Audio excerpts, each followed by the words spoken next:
बनामी देखिए और चावल ग्राइंडिंग करछे बंधाकोबी शाग पालंग शाग आलू गाजर क्या देके सॉफ्ट पिठा करमे देखते वीडियो देखते मत हेल्प करते जड़े भाउज आसी गले बंधाकोबी शाग पालंग शाग गाजर आलू आका संगे मिक्स करके भाजी देती उड़ीकिना एतिक कर सारे तैयारी एबे गोटे करुची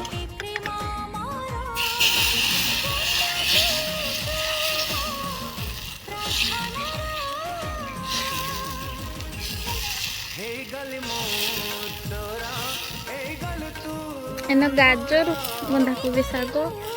आलू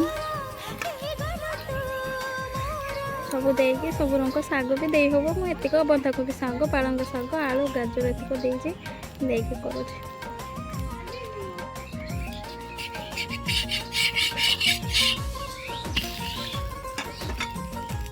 सरियाला मोर पिठा करवा ए पिठा धनिया चटनी देकी नने बादाम चटनी नने बिलाती चटनी देकी खाइने बढ़िया टेस्ट लगे किंतु आमर सेमती खावा आमर किसी चटनी करवार ना